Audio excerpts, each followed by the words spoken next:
महाराष्ट्राचा।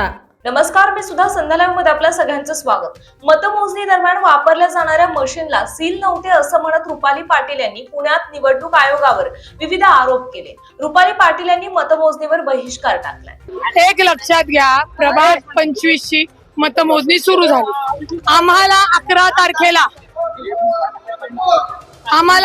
तारखेला जे आरोनी सही शिक्क्या सही प्रत दिलती, जिथे आमचा उमेदवार, त्याचे उमेदवार प्रतिनिधी, बूथ वाल्याची सगळी लोक होती आणि निवडणूक अधिकारी होते। सही शिक्क्यागत आमच्या त्या मशीन्स त्या रूम मध्ये ठेवण्यात आल्या। ही ती लिस्ट आहे सही शिक्क्याची। 11 तारखेला आता मतमोजणीला आम्ही आलो। यातला जो मशीनचा नंबर आहे आणि जो टेबलावर नंबर आलाय तो मॅच झाला पाहिजे। तो एकही नंबर मॅच होत नाही। एक मशीन झाली, 2 झाली, अशी तब्बल 17 मशीन्स आहेत। आपण एक ह्युमन माणसाकडनं चूक होते म्हणून समजून घेऊ शकतो।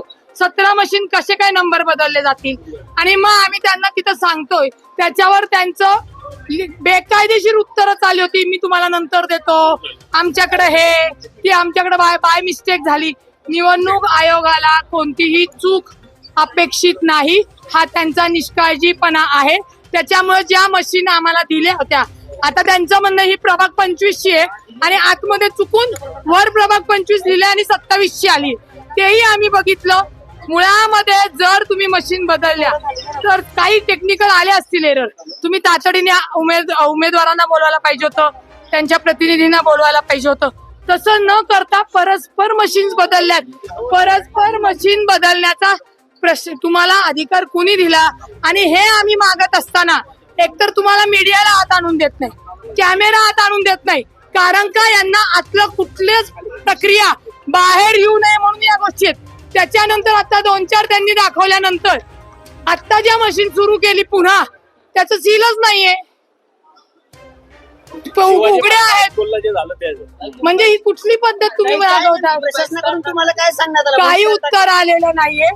प्रशासन म्हणतात की ही ग्रॅमेटिकल मिस्टेक आहे, आम्ही तुम्हाला नंतर उत्तर देऊ। असं चालत नाही। त्यांना मी लेखी दिले, लेखी सुद्धा लिहून दे, म्हणजे प्रत रिसिव्हची देत नव्हते, मला वर चढावं लागलं।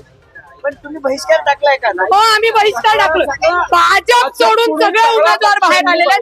ज्या उमेदवारांना घरामध्ये उभं केलं नाही, जे लोकांच्या संपर्कात नाही, त्या मशीन आणि ज्या मशीन आमच्या आहेत त्या वेगळ्या मशीन तुम्ही समोर उभं करताय, ही कुठली पद्धत आहे? लोकांना वेडं समजता। म्हणजेच निवडणूक आयोग आणि पोलीस प्रशासन लोकशाहीचा गळा दाबण्याचा हा प्रयत्न आहे।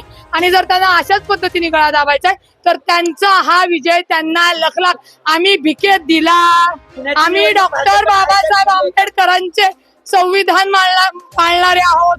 लोकशाहीने आम्ही त्यांना प्रत्येक टेक्निकली अर्ज दिला, त्याची रिसिव्ह घेतली आणि हे बघा, कायदेशीर लढायला आज गेलं आणि उद्या लढायला यश मिळत नाही, त्याला आम्हाला थांबावं लागणार। मग याची लाज यांना ठेवायला पाहिजे होती आणि त्याचीच पळवाट काढून लोकशाही। आता अजून काय राहिलं?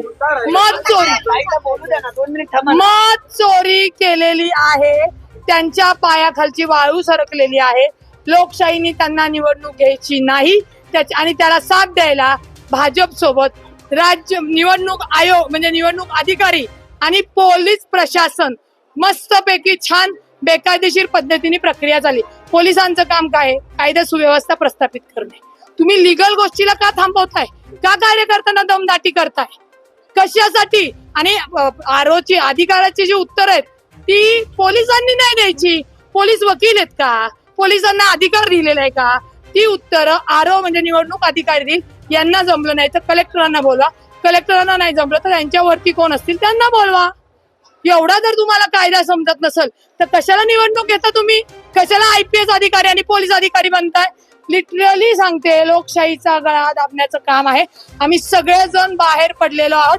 आम्ही प्रभाग 25च्या मतमोजणीवर बहिष्कार टाकून बाहेर पडलेलो आहोत।